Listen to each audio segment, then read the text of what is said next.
How y'all doing? How y'all doing? This video gonna be about how Snoop Dogg mentioned on the Breakfast Club interview that he had a hand in Regulate by Warren G. And I love to hear when people talk about music stories because those are the stories I look most forward to. Of all the tea that you drop and the gems you drop, I always like to hear people's involvement, ghosting or not. And he said he did it because he wanted to keep Warren G from Suge Knight. He didn't want Suge getting access to it because Snoop and them had to give up a whole lot when they were on Death Row. He said originally he wanted to be signed to Def Jam because of LL Cool J, Public Enemy, EPMD, etc.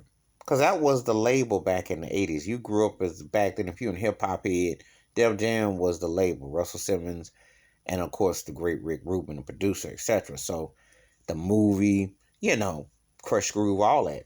That was a standard. But anyway, there was some gems. It was like really album that he mentioned. He has a new album coming out. And I do say that Snoop is one of the 10 greatest rapper MCs ever. His catalog, his impact speaks for itself. And you can debate him with a lot of people. For real. Because when you sit there and think about the collabs and the hooks, his voice alone in hip hop is top 2 to 3 ever, based on voice alone, because he was a soulful cat. It was like listening to a Teddy Pendergrass, Al Green record when he would just be on the microphone.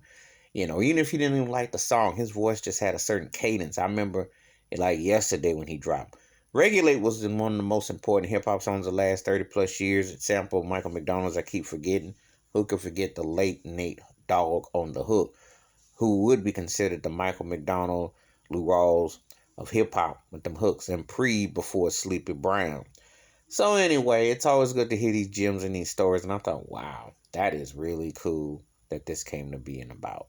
But anyway, Snoop back, and rest in peace to his mother and everything. He just celebrated his birthday. So much going on his plate, and he has his duties at Def Jam Records, but it's good that he shared that, and even though him and Suge allegedly done squashed their beef and what have you, Suge would throw a jab. Snoop beat him to it and did it in a real way because, at that time, not knowing Snoop so much, didn't know how much he wrote because I know the DLC had a hand in his early development on flows and certain things. So to hear that he threw some pen is like, wow, that was nice, especially for a classic song like Regulate. That's like, wow. And Warren G is a respected producer, so. But anyway, Warren G, ironically, is still trying to get the full ownership of the money of his masters for Regulate so he could be paid for his generations to come. But that's another topic another day. You know how that industry is. You can they that plantation will run you. Will they pay you? They'll give you crumbs and a piece of bread, but they'll never get a whole loaf.